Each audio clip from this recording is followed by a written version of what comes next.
¿qué tal amigos? ¿Cómo están? Muy buenas noches. Yo soy Esdras Chabot y esto es Dinero y Poder. Esta mañana en la Cámara de Diputados se avaló la extinción de 109 fideicomisos, entre ellos fondos referentes a la ciencia, el cine, desastres naturales, el Fonden, la protección para defensores de derechos humanos y periodistas, entre muchos otros. Con esta acción se trasladarán a la Secretaría de Hacienda 68,400 millones de pesos. Ahora el dictamen pasa al Senado de la República. Bueno, pues ahí están esta situación que se está generando en este momento. Macario Schettino Cervera, ¿cómo está? Muy buenas noches. Muy buenas noches. Bueno, ahí está el tema de los fideicomisos. En algún momento habíamos hecho alguna referencia a este tema, ligado, pues yo diría, a dos situaciones claras. Una, el control político que requiere el propio presidente de la República sobre finanzas.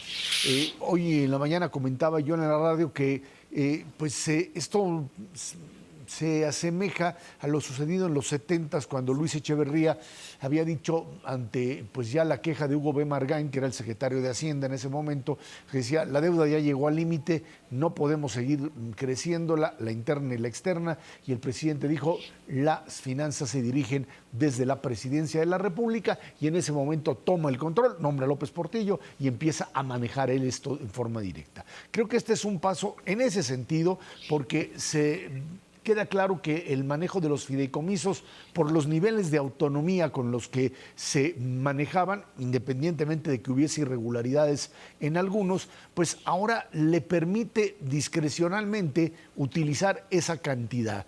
No es una cantidad, es una cantidad, por supuesto, importante, pero aquí la pregunta sería si esto es tan importante en términos económicos para tapar algún tipo de hoyo, o es más la importancia política que tiene el hecho de que se vuelve otra vez a manejar desde el centro casi ya pues todo el presupuesto, más que pues los beneficios que pueda tener por utilizar una parte del mismo, Macario. Yo creo que son las dos cosas, Esra. Por un lado, sí necesitan el dinero, no tienen recursos. El gobierno mexicano ha tenido ingresos menores a lo esperado, fundamentalmente en los ingresos petroleros, que están a la mitad de lo que ellos habían estimado, y esto ha llevado a que se saqueen todos los fondos que había, el fideicomiso para la cuestión presupuestal, el Fondo Económico de Ingresos Presupuestales, el de los estados, y ahora pues todo el resto de fideicomisos. Creo que también influye lo que tú dices, esta necesidad que tiene el presidente López Obrador de tener él todo el control de todo lo que ocurre, que es un proceso de destrucción institucional muy serio. Así es como fuimos perdiendo a los organismos autónomos que deberían estar vigilando el mercado eléctrico, el mercado de hidrocarburos, todo el sistema energético. También esto ha ido golpeando otras áreas como derechos humanos o la atención a mujeres en situación de riesgo, y paulatinamente pues todo se ha ido concentrando en manos de una sola persona. Esto habría que insistir, es una muy mala idea. No se puede administrar una economía compleja desde una sola persona, y sobre todo si esa persona pues no tiene mucha idea de los temas que tiene que administrar. Entonces son los dos elementos, y la decisión es muy mala. Ahora, en esto se dice, se salvaron más de 100,000 millones de pesos con respecto al tema de este fondo para pues eventos catastróficos, básicamente lo que era pues seguro popular. Sin embargo, Morena quiere todavía plantear lo que sería una especie de ley o norma alternativa para el manejo del mismo. Esto lo que nos lleva a pensar es que de alguna manera estamos ante una situación, es cierto, de querer manejar lo que ya decíamos, todo el presupuesto, o todo el dinero público desde la Secretaría de Hacienda, bajo el control ahora de Arturo Herrera.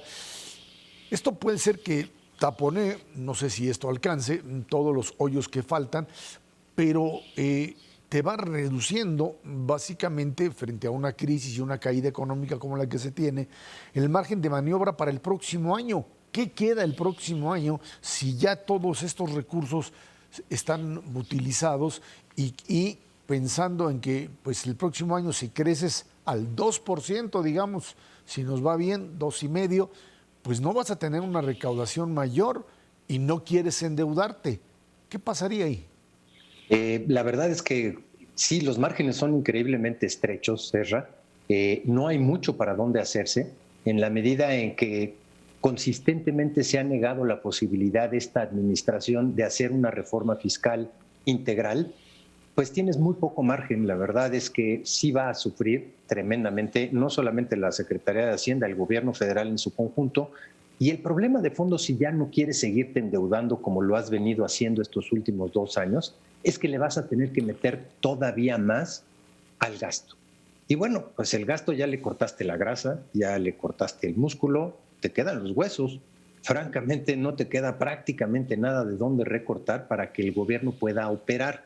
No se ha notado mucho, la verdad, de las cosas en términos de tratar de parar el endeudamiento, pero lo que viene hacia adelante, el 2021, puede ser un año increíblemente difícil desde el punto de vista de finanzas públicas, especialmente porque los ojos del mundo entero van a estar puestos ahí, sobre las finanzas públicas, sobre la evolución del gasto, pero también sobre la evolución de los ingresos. Y como bien dices, si la economía crece poco, difícilmente vas a poder esperar una recaudación importante en materia de IVA o una recaudación extraordinaria en materia de ISR. Esa extraordinaria ya la tuviste en el 2019 y en el 2020. El 2021 es lo que se antoja realmente como un año complicado. Y déjame decirte una cosa, Ezra, más allá de los aspectos políticos de control presupuestal o desde luego económicos para jalar más lana, yo creo que el error más grave es algo que se nos ha criticado durante décadas por los organismos financieros internacionales y todo aquel que le echa un ojo a México. México padece de una enfermedad terrible que se llama cortoplacismo. No podemos ver más allá de un año. Somos de los pocos países que no tienen un ministerio de planeación de largo plazo. Alguna extraña razón histórica, cultural, hace que estemos reñidos con pensar en el futuro. Cortar los fideicomisos, que eran un pequeñísimo instrumento para poder tener alcance transeccional o más allá de un año, es un gravísimo error que corta toda posibilidad en materia de incentivos para la investigación, incentivos para toda la parte cultural, que requieren más allá de un año de planeación. Ezra, sí estamos metidos en un problema muy serio, porque si los extingues esos fideicomisos, volverlos a echar a andar para pensar en el mediano plazo y dejarnos pues de esta benevolencia o no de los que tengan el poder en el corto plazo sobre el presupuesto para echar a andar programas que requiere este país de fondo. Ahora, el día de ayer, el exgobernador de Banco de México, hoy encargado del Banco Internacional de Pagos, Agustín Carstens, decía claramente que una crítica muy fuerte hacia países como México, Argentina y Brasil, en el sentido de que, pues, si no se tienen o se aplican claras medidas de impulso a la pequeña, mediana empresa, si no se echa a andar, digamos, una forma de endeudamiento responsable para aminorar esta caída, dice, pues las empresas van a caer en una bancarrota tal que el país completo no va a poder tener, o los países no van a poder tener la capacidad misma de generar algún tipo de recuperación. El escenario que plantea Carstens es bastante negativo, basado en una experiencia, digamos, de modelos que no están ligados a esta idea de pues que en la experiencia de lo que llaman el modelo contracíclico, o sea, ir en contra de lo que pues te cayó encima, una verdadera catástrofe, y que tendrías capacidad de responder frente a ella, y que ahora decides que lo que hay que hacer es simplemente, pues no sé si regresar, decía yo, a los 70s, regresar a los 30s, y frente a una recesión, pues otra vez encerrarte y cubrirte, Macario. Sí, ya lo hemos platicado en muchas ocasiones. Lo que debía haberse hecho era contratar deuda en marzo y abril para con esto financiar los primeros meses de la caída económica, evitar que esa caída fuera muy grande para que hubiera de dónde poder tener una recuperación. Esto no se hizo. En este momento ya contratar deuda no funciona para detener la caída, sino para tratar de reactivar. Y sin embargo, aún así no se está haciendo. Una cosa muy interesante que ocurre hoy es que Pemex decide salir a los mercados a contratar deuda. Pemex, como saben los amigos del auditorio, ya no tiene grado de inversión, de manera que tiene que ofrecer tasas de interés muy elevadas. Entonces, Pemex piensa colocar $1,000 millones en bonos que va a pagar una tasa de interés de 7,5% para arriba. El gobierno federal podría haber conseguido con 2% de tasa de interés ese mismo dinero. En vez de hacerlo de esa manera, se hace a través de Pemex. El asunto va a salir 3 veces más caro. Es dinero que Pemex necesita para pagarle a los proveedores a los que no les está pagando y está generando justo lo que decía el señor Carstens, esta ola expansiva que ya habíamos comentado aquí de la crisis, que del segundo trimestre tienes una gran caída, las empresas dejan de vender, por lo tanto no tienen ingresos, no pueden pagarle a sus acreedores, estos no pueden pagarle a los bancos y eventualmente esta situación se empieza a convertir en una crisis financiera. Carstens lo decía con mucha claridad, los bancos centrales actuaron rápido, incluyendo el Banco de México, aminoraron ese riesgo durante estos primeros meses, pero no necesariamente esto va a seguir funcionando hacia adelante si el gobierno sigue haciendo lo mismo que está haciendo hasta ahorita, que es, como tú dices, esconderse a ver si solito se resuelve el problema. Estos asuntos no se resuelven solos, se requiere un esfuerzo de la sociedad completa y el único actor que puede coordinar a toda la sociedad para resolver el problema es precisamente el gobierno. Para eso existe el gobierno, pero pues no hacen caso.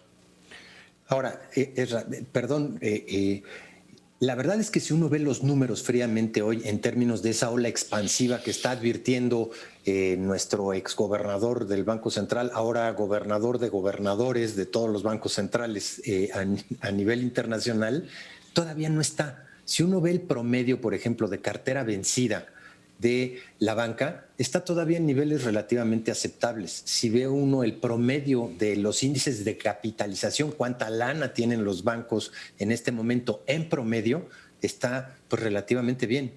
Híjole, pero aguas, porque hay aproximadamente un 20-25% de los bancos que en el muy corto plazo van a requerir una capitalización muy importante y yo no sé si haya la voluntad de los dueños actuales o de otros que pudieran entrar a capitalizar los bancos dado cómo se encuentra la economía mexicana para hacerlo. Ahí sí, los índices de cartera vencida no son del 3% en promedio, están muy por arriba del 7% y se están deteriorando muy rápidamente. Y los índices de capitalización no van a servir en ese contexto y se va a requerir dinero. Y ahí nuevamente se va a requerir la intervención del Banco Central, desde luego, la intervención de las autoridades, pero desde luego la voluntad también del gobierno federal para enfrentar lo que puede ser una ola expansiva que a lo que nos va a llevar es a una serie de quiebras, no solamente de empresas medianas y pequeñas, empresas grandotas, Serra. Y entonces esta recuperación incipiente, marginal que tenemos del empleo, otra vez se va a quedar ahí en el tintero y vamos a venir, olvídate de una segunda oleada de pandemia, de una segunda oleada de quiebras y despidos generalizados, cuando lo que verdaderamente importa en términos de este proceso de recuperación son los empleos. No importa de qué sector, unos entrarán antes, otros entrarán después, pero si lo que enfrentan es precisamente una serie de quiebras a nivel empresa, este proceso de recuperación se nos va a hacer eterno y nos va a llevar precisamente todo 2021 para poder empezar a aspirar a un crecimiento relativamente importante hasta el 2022. Un comentario que dio también ayer el doctor Carstens es que hay sectores que no se van a recuperar. Mucha gente está esperando recuperarse, no se van a recuperar. Esto es el caso en turismo, va a ser bastante compleja la recuperación, pero también en muchas de las entretenimiento, en muchas de las ventas al menudeo. Las grandes extensiones comerciales no necesariamente van a poder recuperarse pronto y en todos estos lugares tú tienes apalancamientos importantes, es decir, deuda con bancos que se va a empezar a complicar. Eso es a lo que él se refería, no es una circunstancia que esté hoy, pero que la tendencia indica va a empezar a notarse paulatinamente en sectores, insisto, cuya recuperación no va a ocurrir muy rápidamente. Y desafortunadamente, sectores que son importantísimos para México. El turismo, en términos de empleo, pues representa más de 6,5 millones de empleos. Es impresionante. Y bueno, ahí está, por supuesto, el asunto de pequeños bancos, de bancos regionales, de bancos de nicho, que serían aquellos que se verían más fuertemente afectados, porque ahí es donde pues el tema de liquidez, de repente tener un montón de clientes que simple y sencillamente no pueden pagar sus créditos, estarían afectando directamente esta situación, lo que pues sin duda empezaría a pegarle a esta economía del país y a la credibilidad en las instituciones. Vámonos a una pausa y de regreso platicamos con usted. Bueno, pues ya apareció el plan de infraestructura de la iniciativa privada y el gobierno, a ver si ahora es de verdad. Esto es Dinero y Poder.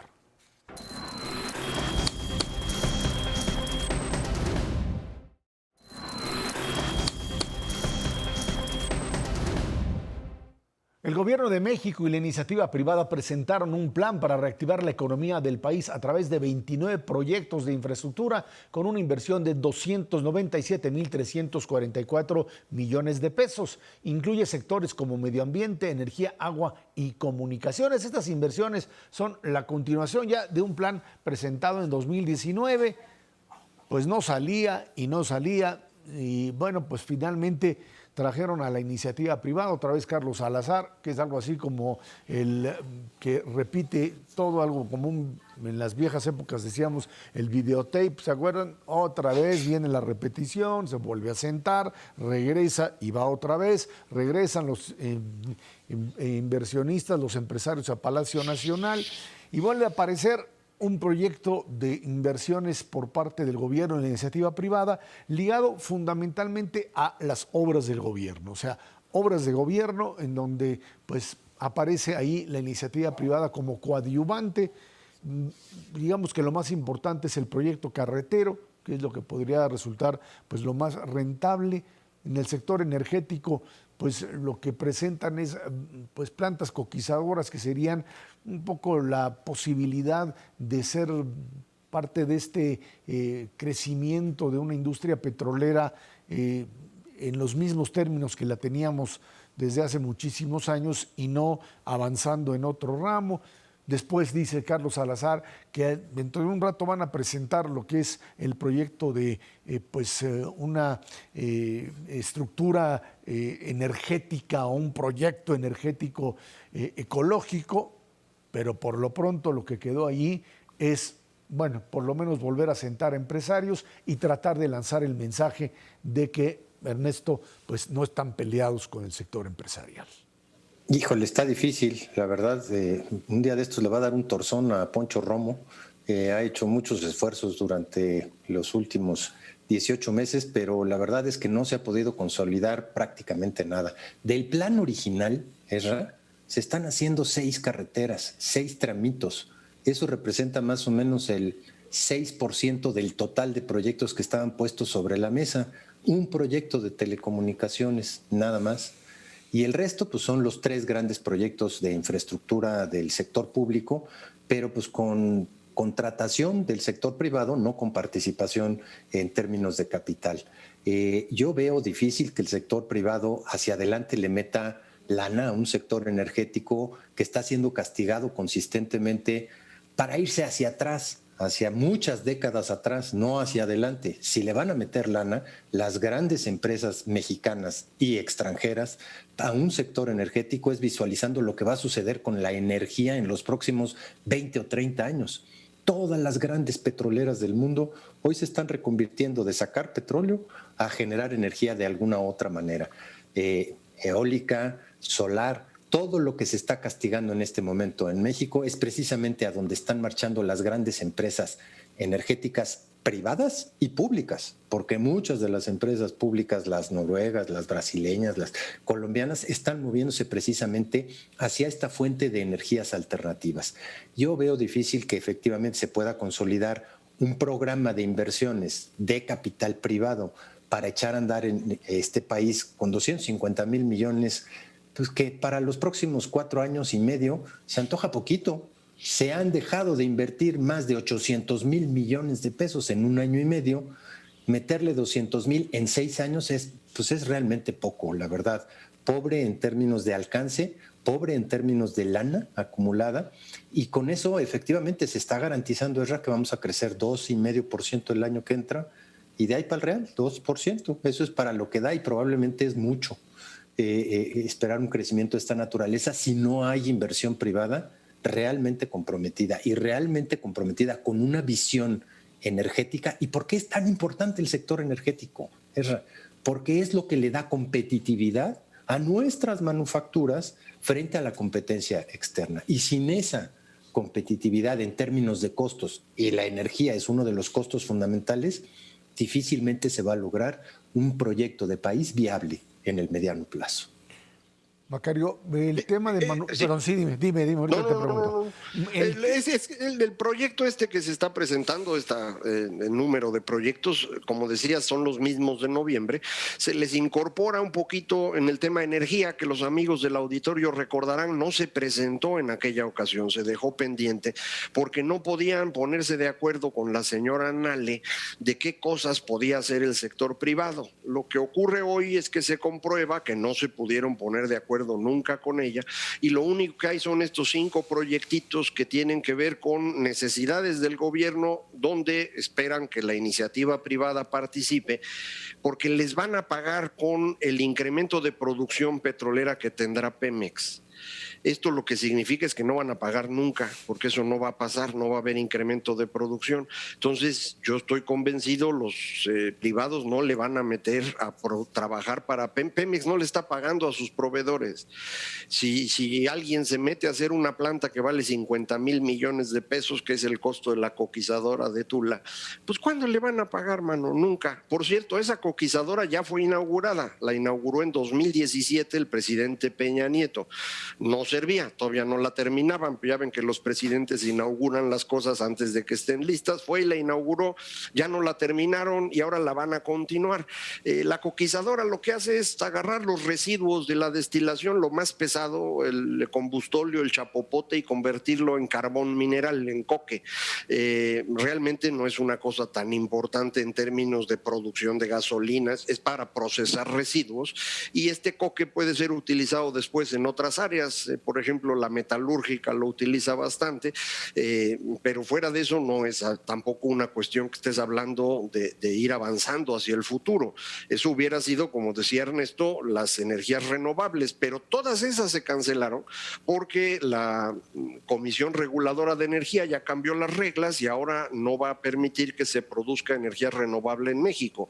Va a comprarle primero a Comisión Federal energía cara producida en ciclo combinado, y ya no va a permitir que entren los kilowatts más baratos que podía vender la industria de energías renovables. Entonces, sí, esto es totalmente un retroceso y es un programa, como decía Ernesto, que pues no pinta, no es nada esto, no va a ayudar a la recuperación en absoluto. Ahora, ¿qué pasa con el área de manufacturas, en donde parece que es el único sector que comenzó a repuntar en función de lo que sucede en los Estados Unidos? Parecería que en medio de esta situación de parálisis o de ver en dónde se invierte, pues ahí está. Se habla de un crecimiento del 2% para el próximo año. Ya pues no sé si va a ser 9 la caída o 10, ahí está la discusión. Para el año entrante, un 2% basado en qué? ¿En qué va a crecer? ¿Qué es lo que puede crecer realmente, moverse, que te lleve al 2%? ¿Manufacturas, Ernesto? Sí, sin duda, manufacturas es una de ellas, concentrada fundamentalmente en 4 subramas, que es la industria automotriz, que está empezando a jalar otra vez, de alguna manera, aprovechando este momentum en donde el mundo entero ve con malos ojos a China, tan enojados. Ahí sale hoy una serie de gráficas de cómo está el sentimiento antichino en la mayor parte de los países del mundo, y todo el mundo está enojado. Y en ese contexto, dado que tenemos el TEMEC, el Tratado de Libre Comercio con Estados Unidos, seguimos siendo, a pesar de todo, una islita atractiva en términos de lo que se puede hacer, sobre todo con el sector manufacturero. Y dentro de este sector manufacturero, el automotriz, maquinaria y equipo, algunos productos farmacéuticos que sin duda alguna nos especializamos en todo lo que es estas grandes áreas de oportunidad hacia adelante. No son gigantescas, pero a final de cuentas sí son relevantes. Y yo te diría una parte importantísima, que es el sector agroalimentario. Híjole, estamos pegándole este año con todo y pandemia a exportaciones que pueden alcanzar 40,000 millones de dólares, Serra, en productos agroalimentarios.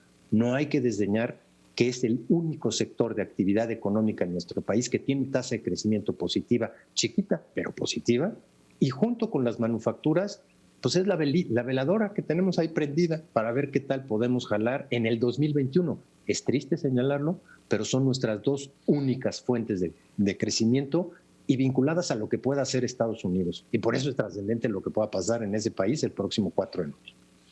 Sí, efectivamente, lo que están esperando aquí en México es que las exportaciones nos saquen adelante y eso es lo que está moviendo a las manufacturas. Pero ojo, la industria manufacturera estadounidense en este momento trae una caída anual de 8%, o sea, tampoco es que ya se haya recuperado por completo y no estamos seguros que lo haga porque no han podido regresar tampoco en Estados Unidos en términos de empleo.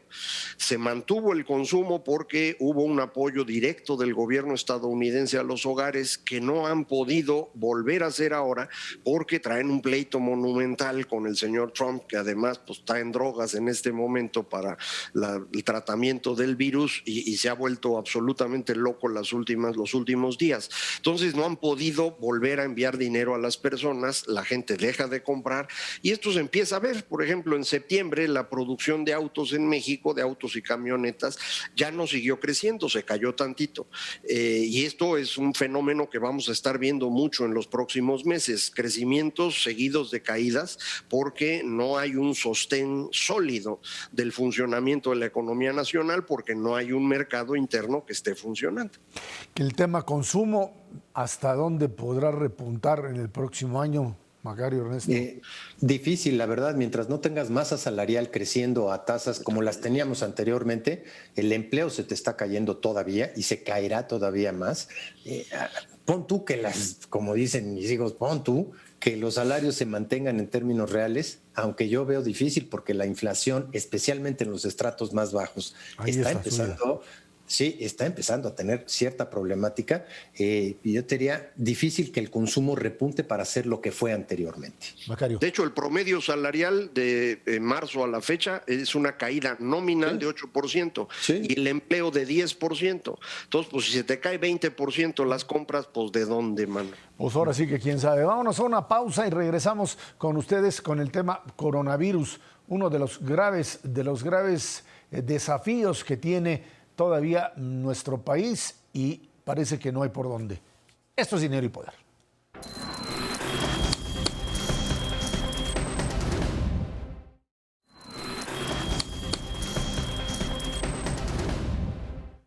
La emergencia sanitaria en el país provocada por el COVID-19 no cede y el número de personas muertas va al alza. Ya son alrededor de 83,000 en casi 7 meses que lleva la cuarentena. La Ciudad de México es la que mayor número de casos tiene y representa el 17% de los registrados por entidad. Le siguen Nuevo León, Estado de México, Jalisco, Guanajuato y Coahuila. Por su parte, la Secretaría de Hacienda informa que mañana viernes formalizará los primeros contratos para adquirir la vacuna contra COVID-19 y realizará el primer pago para adquirirlas. Pues ahí están los datos más allá de los brincos que quiera dar el señor López-Gatell con respecto a la forma de interpretarlo.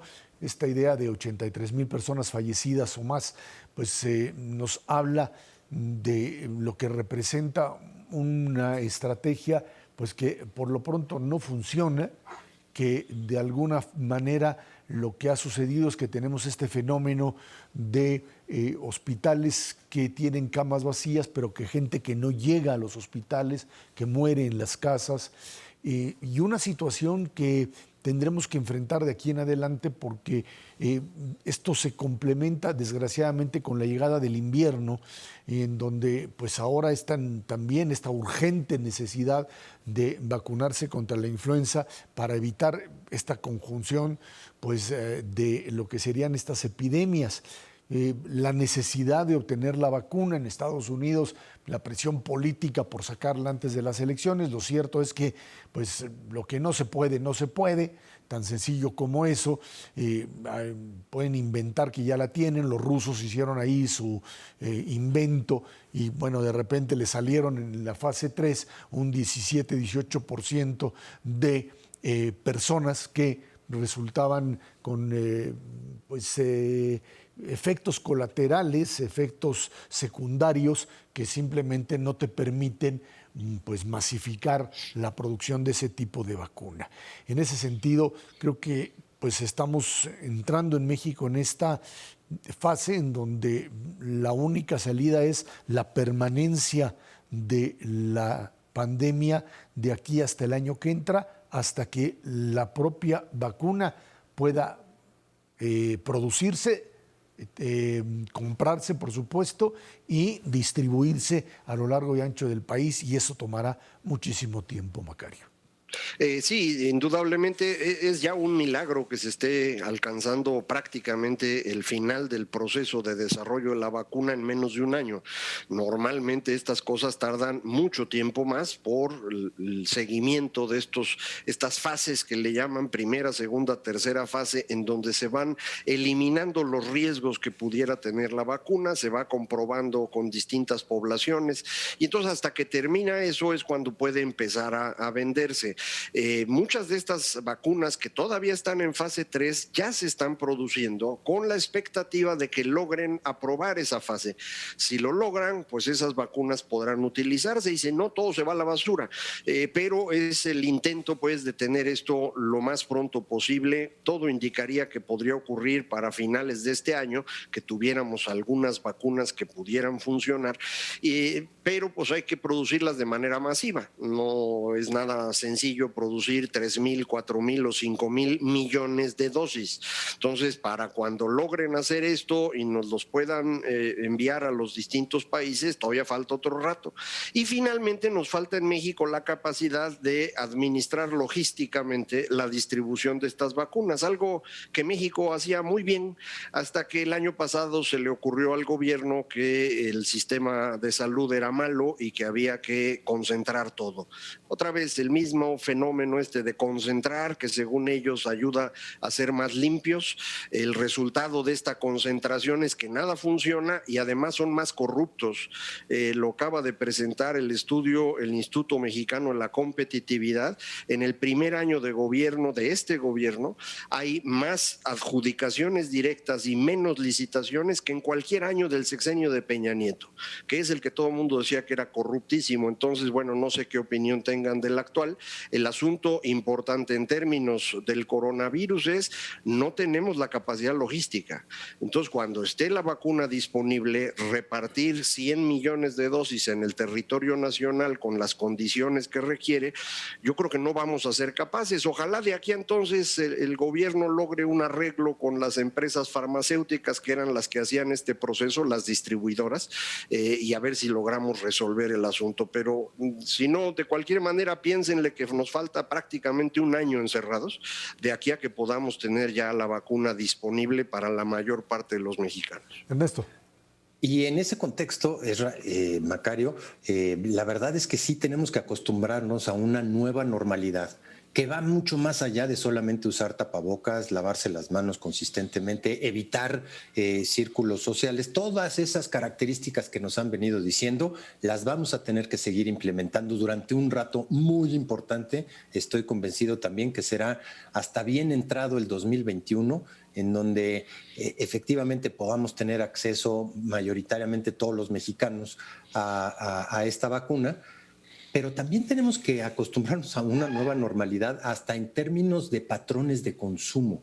Y me refiero no solamente a las familias, sino también a las empresas. Las empresas tienen que ir presupuestando cómo medir la temperatura diariamente a sus empleados y eso tiene un costo.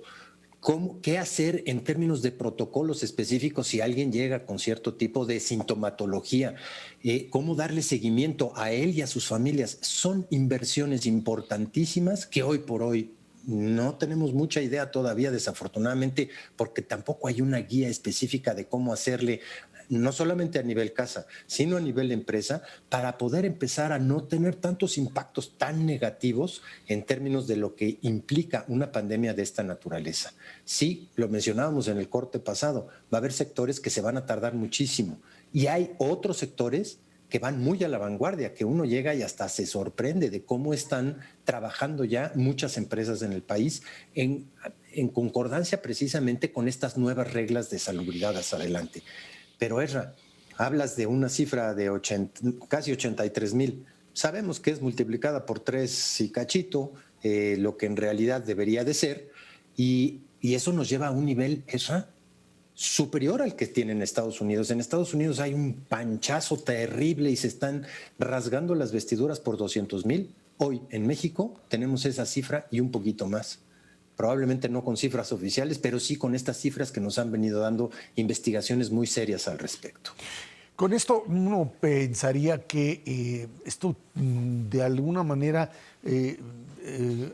cambiaría o transformaría la propia estructura de la población mexicana, diría yo, de la actitud, de la organización de la propia sociedad mexicana, porque esto es un impacto, esto va a generar un impacto o está generando un impacto que te obliga a cambiar estructura familiar, forma de educar a los niños y a los jóvenes, algo que probablemente si aparece la vacuna y algún tipo de tratamiento, puedes regresar a alguna forma de normalidad previa a la aparición de la pandemia, pero esto de alguna forma también obliga necesariamente a la autoridad y a la propia sociedad a entender que las cosas han cambiado y que la posible aparición de otra pandemia, de otro tipo de virus, está ahí presente y que requieres un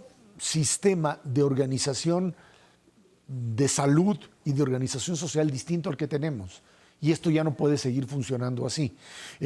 Pensar que se puede seguir trabajando desde casa o que podemos seguir haciendo esto permanentemente, yo creo que tampoco es algo totalmente viable, porque estamos ante una situación en donde cuando uno regrese a niveles de crecimiento altos, sí, yo creo que estas estructuras que hoy nos están sirviendo, esta forma de organizarte, a lo mejor te sirve para un crecimiento hasta negativo, pero cuando esto empiece a crecer, vamos a tener que desarrollar formas que hoy no conocemos, Macario. Me dices que no. Bueno, es probable que sí, que haya que acomodarse de una manera distinta, no sabemos exactamente cómo, pero hay que recordar que este proceso de transformación de, por ejemplo, la venta de cosas de los mercados establecidos, de los moles, a la paquetería y mensajería, en Estados Unidos lleva ya varios años y ya había estado transformando la manera como se hacen las ventas y había reducido, por ejemplo, la demanda de extensiones comerciales para instalar centros comerciales y cosas por el estilo. Entonces eso probablemente también lo vayamos a ver aquí. Yo estoy de acuerdo, esto no todas las cosas pueden hacerse a través de estos sistemas. Nosotros tenemos la fortuna de que podemos llegar al auditorio a través de la tecnología, pero hay muchas otras cosas que hay que hacer todos los días y además tenemos una gran cantidad de mexicanos que tienen que ganarse la vida diariamente, que están en la economía informal. Recuerden, más de la mitad de los mexicanos vive ahí, y ahí no puede uno estarse guardando en la casa y no puede uno organizar las clases de los niños a través de internet porque no hay las facilidades. Bueno, eso es un problema bastante serio que a lo mejor ya aguantaron 6 meses, pero no necesariamente esto puede servir hacia adelante. El costo es muy elevado en términos del bienestar de las mismas personas. Me preocupa especialmente esto último que acaba de decir Macario. El sistema escolarizado no puede tardarse mucho más en regresar. Ya le costó a los niños y a los jóvenes mexicanos aproximadamente un 7% de ingreso disponible hacia adelante, en términos del retraso que implica un año perdido prácticamente de escolaridad. Y si lo seguimos retrasando permanentemente, pues puede ser el costo todavía muchísimo mayor. Pero al mismo tiempo, regresar sin las medidas necesarias y pertinentes puede ser fatal para detonar sin la vacuna una segunda oleada pandémica en este país que no necesitamos en este momento. Claramente estamos en el filo de la navaja para un lado y para el otro. Vámonos a una pausa y de regreso platicamos con usted sobre el tema, la elección en los Estados Unidos en menos de 4 semanas. Por lo pronto, el día de ayer, Kamala Harris y el señor Pence, el vicepresidente, pues ahora sí, en un debate civilizado, pero todavía difícil de responder con respecto al futuro en ese país. Esto es Dinero y Poder.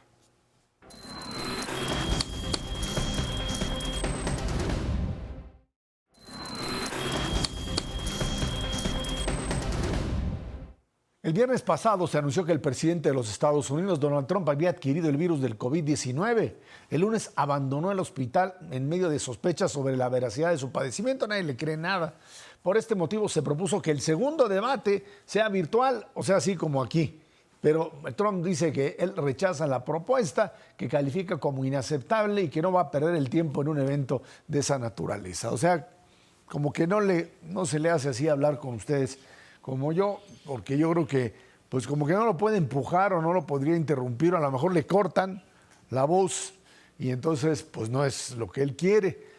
Yo no sé si, como ya lo mencionó Macario, que el hecho que le hayan metido un montonal de esteroides pues a uno lo vuelve medio loco. Además de eso, le pusieron el Regeneron, que es un cóctel antiviral, y le metieron también otro tipo de medicamento, el Remdesivir, que es también, pues todo eso junto, es como para alguien que ya se estuviera muriendo. Y en ese sentido, bueno, pues el señor sale, todavía se dio su vueltecita en coche y en 3 días ya está de regreso. Las encuestas lo ponen en una situación terrible después de, esta combinación.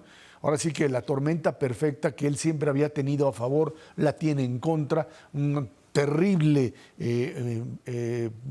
espectáculo que da a la hora del primer debate. Vaya usted a saber si ya estaba contagiado ahí y esto le pudo haber generado también parte de las locuras que decía ahí. Pero lo cierto es que pues la caída en las encuestas es pero brutal, no solamente a nivel nacional, a nivel de los estados, en donde se disputan los principales votos electorales, lo que sucede además al enfrentarse con Nancy Pelosi para tratar de discutir un apoyo presupuestal y dice una cosa y al día siguiente dice otra cosa y a las 2 horas tuitea y él ya se quiere salir.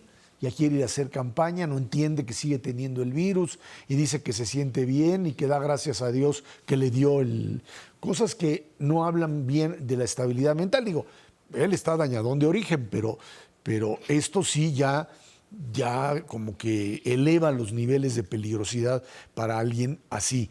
¿Qué puede pasar? No lo sabemos todavía, pero la verdad es que los republicanos están perdiendo no solamente con él la presidencia, pueden perder también el Senado y en eso una buena parte de las gubernaturas. Ernesto. Complicadísimo el panorama para los republicanos, no cabe la menor duda. Empeñaron pues prácticamente todo. Yo creo, estoy convencido de que empeñaron al propio partido hacia adelante.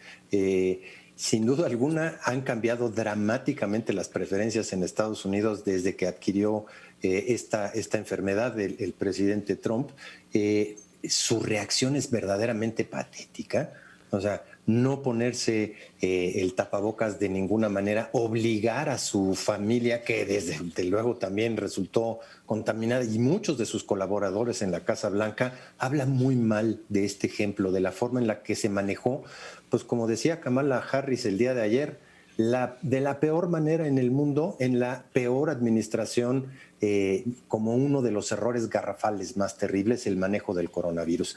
Claramente no hubo ganador en términos del primer debate, porque no dijeron nada. Fue verdaderamente una cosa, una ensalada de locos, como el programa de televisión que teníamos desde hace muchísimo tiempo aquí en México. Tampoco hubo un ganador clarísimo ayer entre los vicepresidentes, los candidatos a la vicepresidencia. Efectivamente, porque fue aburrido y se concentró básicamente en un solo tema, Uno dijo, sí, lo hemos hecho muy bien, Pence, y Kamala Harris dijo todo el tiempo, lo han hecho fatal, solamente sobre un monotema que fue el coronavirus. Muchos dicen que el ganador va a ser la mosca que se le paró en la cabeza al vicepresidente Pence, pero a final de cuentas es insulso, no va a haber otro debate, eso está bastante claro, tienen que proteger al presidente Trump los republicanos. Me queda claro que los demócratas quieren aprovechar la oportunidad, han dicho varias veces que se puede posponer el debate, pero que tiene que haber por lo menos un segundo debate, y pues ahora sí que ya tirados y en el suelo, aprovechar para lo más que se pueda sacar la ventaja, porque claramente los colegios electorales de Estados Unidos y su forma de elegir, todavía puede haber desafortunadamente muchas sorpresas de aquí a las elecciones al principio de noviembre. Muchas personas creían que el señor Trump estaba inventando lo de la enfermedad y lo hacía para generar lástima y con esto mejorar su votación. Esto es evidentemente una mala interpretación porque alguien que había estado menospreciando al virus no puede fingir después que él se enfermó y que le tengan lástima. Entonces lo que ha ocurrido es exactamente lo contrario. Ha perdido presencia, ha perdido apoyo porque pues queda en evidencia que él estaba equivocado y que actuó mal durante todo el proceso en el cual en Estados Unidos se fue extendiendo el contagio y él lo siguió menospreciando. Pero ahora viene la segunda parte del problema y es ¿cuándo exactamente se enfermó? Porque esto lo informaron el jueves debido a que un par de horas antes una periodista descubrió que lo que había ocurrido es que la asistente cercana del señor Trump, encargada de la comunicación, Hope Hicks, estaba enferma. Y al publicar eso, el señor Trump tuvo que informar que él también. Pero ahora parece haber señales que estaba enfermo desde varios días antes del debate, porque al empezar a rastrear las personas que se han ido contagiando de su alrededor, de su entorno, resulta que uno puede seguir que esto debe haber empezado varios días antes. Y esto significa entonces que el señor es un irresponsable, ya digamos a nivel criminal, y esto le está costando cada vez más. Yo sí soy de la idea que las medicinas que le dieron le están complicando las cosas, como tú bien dices, pues no es una persona muy brillante de naturaleza, ni es como él dice el genio estable, al contrario es una persona muy inestable en términos de carácter, pero por ejemplo la dexametasona está asociada, sí, y por eso hay que cuidar su uso, con psicosis, entonces puede causarte problemas muy serios y probablemente en eso esté en este momento el señor Trump y por eso me parece lo conveniente sería utilizar la enmienda 25 que tienen en Estados Unidos para quitarlo del poder un rato en lo que se tranquiliza, se le quita el virus o se compone de las cosas que está tomando y ya luego se le vuelve a dar el poder. Esto ya se ha hecho varias veces en Estados Unidos, se puede delegar. Esto fue una cosa que se inventó a partir del gobierno de John F. Kennedy y, por ejemplo, lo usó el señor Ronald Reagan, lo usó George H.W. Bush, el papá, en 2 ocasiones. Entonces podrían usarlo ahorita. Ahora es muy difícil porque se necesita que el presidente firme una carta y Trump primero muerto que firmar que le quiten el poder. Si no lo vas a dejar firmar a él, necesitas juntar un montón de otras firmas. Entonces no sé si lo hagan, pero sería lo mejor porque estamos hablando, como bien decía Ernesto, de una situación bien compleja. El señor va a perder, pero capaz que no acepta la derrota y capaz que empieza a desarrollar. Hoy mismo pasó una cosa extraordinaria, detienen los del FBI a un grupo de 6 personas que se habían organizado para secuestrar a la gobernadora de Michigan, a quien el señor Trump había estado atacando continuamente, y es este grupo de jóvenes de los que el señor Trump defiende, los supremacistas blancos. Entonces ya no estamos hablando nomás de que se cuenten bien los votos o que lleguen los votos por correo, estamos hablando de riesgos de violencia y no es una cosa menor. Yo sí pienso que debían entancar tantito al señor Trump en lo que se tranquiliza. Bueno, pues esto es más complicado, por lo que sí me queda a mí muy claro en este momento es que el señor Trump se les ha convertido a los republicanos en un verdadero pasivo, o sea, en algo no solamente pasivo, sino en algo tóxico que les puede generar pues la pérdida, decíamos ya al inicio de este bloque, no solamente de la presidencia y el propio Senado, sino el verdadero desmoronamiento del propio Partido Republicano, porque una participación alta como la que se espera en la elección, ya han votado en este momento 4 millones de norteamericanos, jamás lo habían hecho por correo. Esto es una cifra muy alta, independientemente de que estamos ante una situación también grave, porque el día 3 de noviembre tendrá que salir la gente, está la pandemia en medio, vamos a tener una participación seguramente también alta ese día y una derrota del Partido Republicano en toda la línea. Lo que va a ocasionar es, ahora sí, la desbandada y posiblemente lo que sucede cada vez que a un partido político pues que está rodeado o está sometido a una figura, esa figura se viene para abajo y entonces todo se viene para abajo. Y eso es lo grave en un sistema bipartidario como el norteamericano, en donde ahora sí que no hay alternativas. Ernesto Cervera, Macario Esquetino, de verdad, muchísimas gracias por haber estado aquí con nosotros. Gracias a usted que nos ve y nos escucha todos los jueves a las 10 de la noche aquí en el 11 Dinero y Poder. Por nuestra parte, muchísimas gracias y muy buenas noches.